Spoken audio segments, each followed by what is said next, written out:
Ganjar bagian dari orang yang mengeluhkan Prabowo ketika Megawati mengangkat Prabowo jadi wakil presiden. Jadi orang ini bangsat itu. Yes, bangsat. Dia tidak punya hak ucapkan itu tuh. Monumen akal sehat.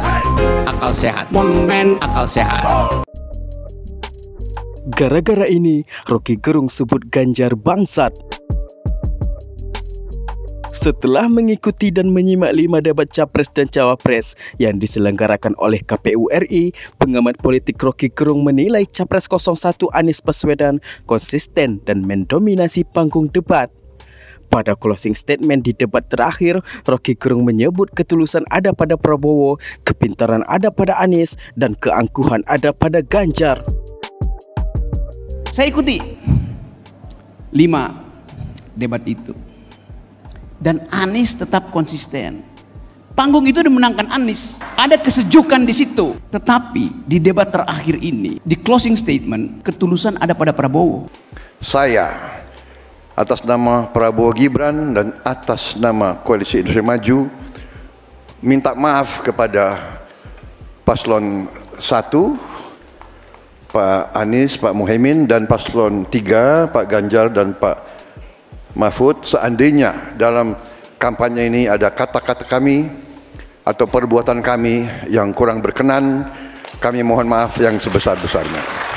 Tetapi seseorang yang angkuh dan tiba-tiba menundukkan kepala, serius mengatakan saya minta maaf pada Pak Anies. Itu soalnya. Dia berupaya untuk satu putaran, tapi dia tahu publik menyoroti dia dalam dimensi emosi. Kesejukan ada pada Prabowo, kecerdasan ada pada Anies, Ganjar keangkuhan. Menurut Rocky, Ganjar tidak memiliki hak sedikit pun untuk mengatakan jangan memilih orang yang pernah membunuh dan melanggar HAM, yang mana kalimat ini sepertinya ditujukan kepada Capres 02.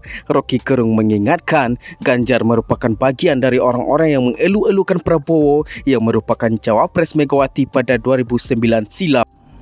Apa dia bilang pada Prabowo tadi? Ditujukan kepada Prabowo. Jangan pilih seseorang yang pernah membunuh, melanggar hak asasi manusia. Nggak ada hak sedikit pun Ganjar bicara itu. Yang boleh bicara itu Gibran di UGM, Gilbran. Mahasiswa boleh bicara itu. Apa Ganjar? Ganjar bagian dari orang yang mengeluhkan Prabowo ketika Megawati mengangkat Prabowo jadi wakil presiden. Jadi orang ini bangsat itu. Yes, bangsat. Dia tidak punya hak ucapkan itu tuh. Dia bagian dari yang mengeluhkan Prabowo yang diangkat 2009 sebagai wakil presiden. Artinya dia berbohong pada partainya tuh. Kita mau uji orang pada saat-saat terakhir itu. Mestinya Ganjar bilang terima kasih, selesai, saya tidak akan komentari soal HAM. Biarkan mahasiswa dan guru-guru besar komentari. Dia menunggangi kemarahan publik padahal dia nggak ngerti. Dia itu pelaku pelanggaran HAM di Wadas, Kendeng. Kita mesti fair bilang itu tuh. Saya nggak ada peduli dengan capres itu, saya peduli dengan dimensi kemanusiaan dari bangsa ini. Jadi sekali lagi saya kasih poin. Kecerdasan malam ini ada pada Anies. Ketulusan ada pada Prabowo, keangkuhan ada pada Ganjar.